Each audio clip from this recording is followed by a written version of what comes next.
Good morning students. बेटा आज हम आपका नेक्स्ट चैप्टर करेंगे परीक्षा। तो ये जो परीक्षा पाठ है ये आपका मुंशी प्रेमचंद जी द्वारा रचित है। मुंशी प्रेमचंद जी बेटा जब आप आगे जाके लिटरेचर पढ़ोगे तो मुंशी प्रेमचंद जी काफ़ी प्रसिद्ध साहित्यकार, उपन्यासकार, नाटककार हैं। इन्होंने बहुत अच्छे नाटक लिखे हैं, उपन्यास लिखे हैं, निबंध लिखे हैं।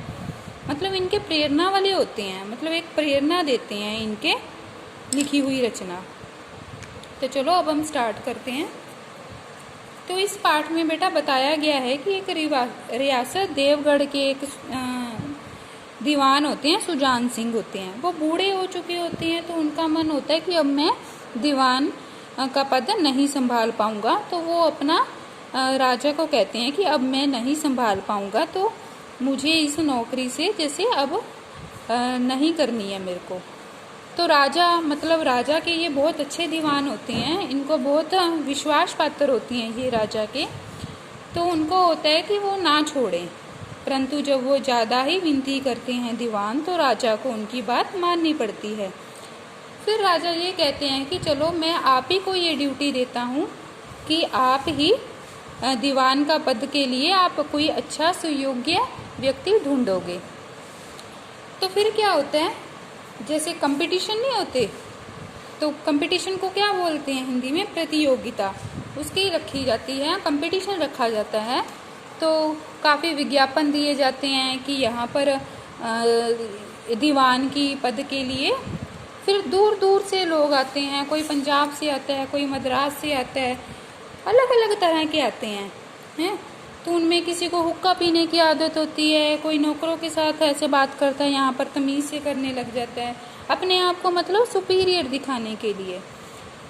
फिर क्या होता है, उन्हीं में से उनको 1 महीना रहना होता है यहाँ पे, मतलब वहाँ पर रह के ऑब्जर्व किया जाता है उनको कि कौन कैसे करता है।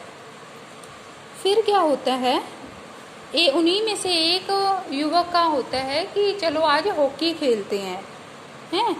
तो हॉकी खेलने के लिए सारे लोग इकट्ठे हो जाते हैं। उस दिन पूरा दिन वो हॉकी खेलते हैं। तो फिर क्या होता है बेटा, देखो वहाँ पर जब हॉकी खेल रहे होते हैं तो वहाँ इधर नदी में एक किसान बैलगाड़ी में सामान लाद कर जा रहा होता है। तो उसकी बैलगाड़ी पानी में फंस जाती है क्योंकि उसमें कीचड़ काफ़ी होता है। तो देखो जैसे पिक्चर में देख रहे हो ना बेटा, ये बैलगाड़ी है ना, इसकी धस जाती है। तो बैल ऊपर जाने की कोशिश करते हैं, कीचड़ होता तो वो फिर नीचे आ जाते हैं। नीचे आ जाती है गाड़ी ऊपर, उनका बैलेंस बन नहीं पाता। तो किसान का मन होता है वो इधर जहाँ लोग खेल रहे होते हैं, युवक खेल रहे होते हैं हॉकी, तो मन होता है कि उनसे वो मदद के लिए कहे, परंतु वो कह नहीं पाता। तो ये जो युवक सारे होते हैं वो भी देखते हैं, परंतु वो भी अनदेखे को अनदेखा कर देते हैं, उसकी मदद के लिए नहीं आता। फिर क्या होता है, उन्हीं में से एक युवक आता है इनकी मदद के लिए। जो आते हैं ना बेटा, उसके उसी दिन ही हॉकी खेलते खेलते उसके पैर में लग गई होती है, मतलब वो जख्मी होता है थोड़ा सा, परंतु उसके मन में हमदर्दी बहुत होती है। उससे किसान का दुख देखा नहीं जाता और वो उनकी हेल्प करने के लिए आ जाता है। फिर वो बड़ी कोशिश से ही उनकी वो निकालता है बैलगाड़ी निकालने में बहुत परेशानी होती है क्योंकि कीचड़ होता है तो वो स्लिप होकर पीछे आ जाती है। तो वो बड़ी कोशिश करने से उनकी बैलगाड़ी निकालता है, क्योंकि कोशिश करने से सारे काम हो जाते हैं। हमें से कोई कार्य नहीं होता तो हम जब उसको करते हैं तो कोशिश करने से किसी की हार नहीं होती, एक ना एक दिन वो सफल होता ही है। तो उसने कोशिश करी, अपने बल लगाकर उसने बैलगाड़ी निकाल दी। फिर वो किसान उनके आगे हाथ जोड़कर खड़ा हो गया कि आज आपने मेरे ऊपर बहुत मुझे उभार लिया। तो फिर वो युवक कहता है कि आप मुझे इनाम दो। तो किसान कहता है कि नारायण चाहेंगे तो दीवानी आपको ही मिलेगी, है ना।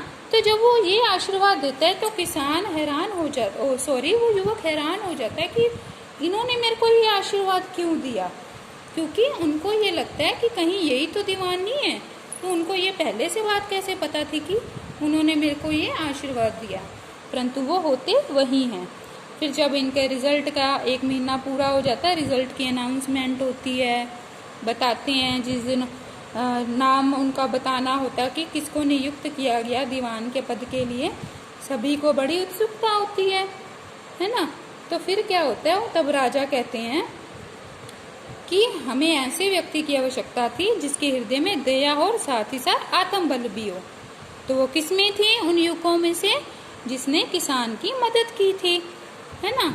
तो फिर वो कहते हैं कि हमने उनको मिल गया है। राजा कहते हैं कि हमें वो मिल गया है। वो कौन था, पंडित जानकीनाथ सा दीवान पाने पर, मतलब उनका नाम था पंडित जानकीनाथ। तो वो फिर उनको उनके पद के लिए नियुक्त करते हैं। फिर जो रियासत के कर्मचारी और रईसों ने पंडित जगन्नाथ की तरफ देखा और उम्मीदवारों के दल की आंखों भी उभर उठी, मगर उन आंखों में सत्कार था और इन आंखों में ईर्ष्या थी। मतलब वो देख के हैरान भी हो रहे और खुश भी हुए। तो फिर उन्होंने फरमाया, सरदार साहब ने फिर फरमाया, आप लोगों की ये स्वीकार करने में कोई आपत्ति ना होगी कि जो पुरुष स्वयं जख्मी होने पर भी एक गरीब किसान की भरी हुई गाड़ी को दलदल से निकालकर नाले के ऊपर चढ़ाए, उसके हृदय में साहस, आत्मबल और उदारता का निवास है। मतलब ऐसा व्यक्ति गरीबों को कभी सताता नहीं है। तो ऐसे व्यक्ति स्वयं धोखा खा जाए परंतु दया और धर्म के मार्ग में कभी ना हटेगा। तो इससे हमें बेटा क्या शिक्षा मिलती है, इस पाठ से यही शिक्षा मिलती है कि हमें अपने हृदय में दूसरों के प्रति हमेशा करुणा, दया, हमदर्दी वाला भाव रखना चाहिए। ठीक है। तो ये बेटा आपके शब्द अर्थ है, आप इनको कर लो। दीन बंधु, दीन दुखियों के सहायक, नेक नामी, अच्छाई के नाम पर होना। ठीक है। यशस्वी, सुप्रसिद्ध, सुयोग्य, सर्वथा योग्य, योग्य, काबिल, मंदाकिनी, पाचन शक्ति का कमजोर होना, सनद, डिग्री, जो हम परीक्षा पास करके जो हमें डिग्री मिलती है वो डिग्री, पदच्युत, अपने पद से हटाया हुआ, बर्खास्त किया हुआ, जिसको उसके पद से हटा दिया जाता है, जोहरी, पारखी, मतलब बहुमूल्य रत्न परखने वाला व्यापारी, मतलब ज्वेलर्स को भी बोला जा सकता है। अप्रेंटिस, सीखने के लिए काम करने वाला, शिशु, मतलब शिक्षु, सीखने के लिए काम करने वाला। जैसे हमें कुछ सीखना तो उसके लिए पहले हमें जैसे ट्रेनिंग लेनी पड़ती है वो। मत्सर, क्रोध, उभार लेना, मतलब बचाव करना। किस्मत, भाग्य, कृपा दृष्टि, दया दृष्टि, जख्मी, घायल।